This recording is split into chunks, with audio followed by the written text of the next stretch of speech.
Eric, let's talk about this Bloomberg COVID resilience ranking. It compares 53 economies and comparing their quote unquote success at containing the virus with the least amount of social and economic disruption. The US is now ranked number one by Bloomberg, followed by New Zealand, Switzerland, Israel, France, Spain, Australia, and China. Countries like Singapore rank the 13th. First of all, what is your overall sense of this ranking? Thank you for having me. I think this ranking is very, very much giving extra weight to countries that have minimal restrictions as opposed to countries that have most successfully contained the virus and most successfully allowed people to live their lives after they've contained the virus.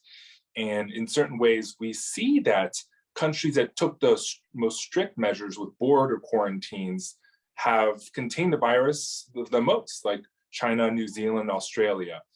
And we have, soccer games and music festivals in those countries without any mitigations. I would say that allows the most social freedoms and least disruptions for society. But countries that implemented those zero COVID things are penalized in this index. So in many ways, this index is, I would say, it's not the fairest, and it doesn't actually measure the ultimate success measure of freedom of movement with low cases combined.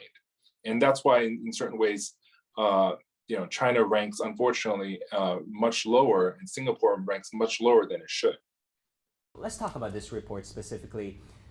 The final resilience score is the average of a place's performance across 12 indicators, equally weighted. For example, lockdown severity, flight capacity, vaccinated travel route. That is how convenient it is for people who are quarantined to travel internationally.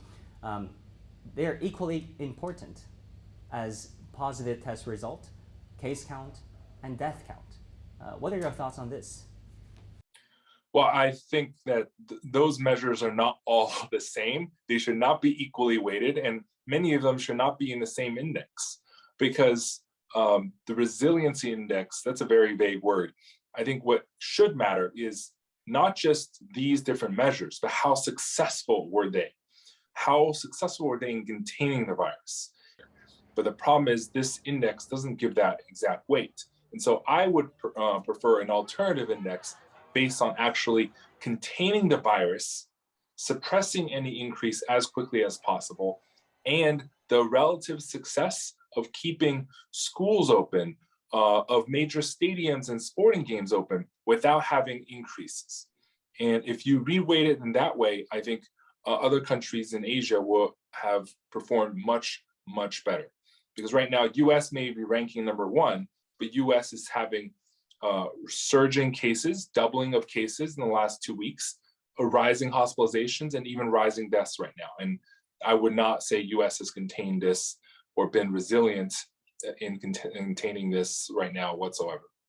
Yeah, in measuring lockdown successes, Bloomberg Index said lockdown severity is important, and if people are experiencing greater disruption to their lives, that will result in a lower score and therefore a lower ranking. But in Asian philosophy, people say acute pain is perhaps better than chronic suffering. Many would argue that yes, there was this stringent citywide or even nationwide lockdown in China in the first place, but soon enough China reopened, and people went about their daily routine as back in the old days. How do you look at this, lockdown severity measure that was indicated by Bloomberg? Yeah, I believe in an ounce of prevention is worth a pound of cure, and short-term pain is much better for long-term gain.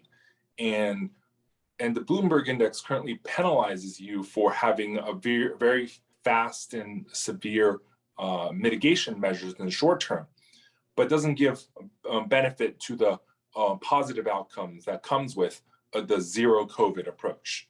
And I think that is very wrong. I think rewarding countries that have the political leadership, forethought, and the willpower to have a stringent, quick containment so that its population can lead a more prosperous and economically productive life and afterwards is what should be rewarded. And the index does not reward that, unfortunately.